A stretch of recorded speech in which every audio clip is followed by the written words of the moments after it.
On poursuit bien sûr sur notre exercice concernant la synthèse de régulateurs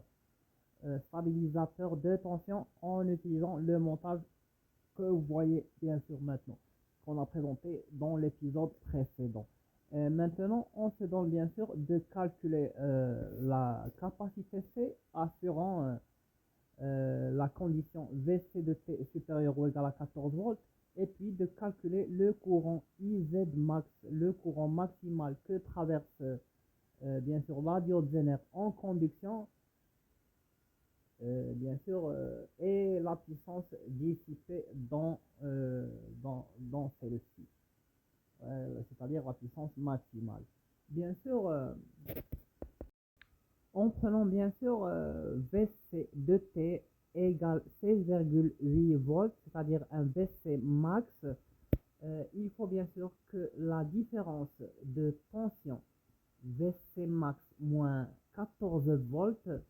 de condition, elle doit assurer bien sûr la dissipation d'une puissance égale à RI carré, bien sûr, la puissance que traverse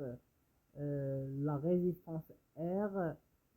qui a V0, la tension V0 entre ces bornes, plus la puissance dissipée dans le reste du montage, c'est-à-dire dans la diode Zener plus la puissance dissipée dans la résistance RL.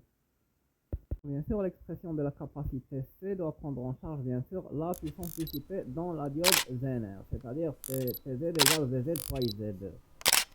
VZ fois IZ max. En appliquant la loi des mailles avant un instant de conduction, on a I égale VC max moins V0 sur RL, bien sûr.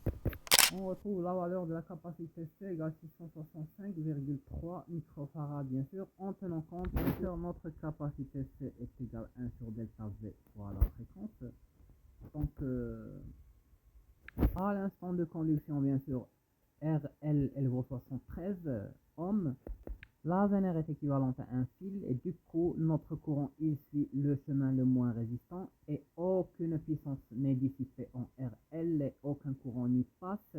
Et du coup, notre IZ max est égal à V max moins VZ sur R, c'est égal à 93 mA et P max c'est 0,93 watts. C'était avec vous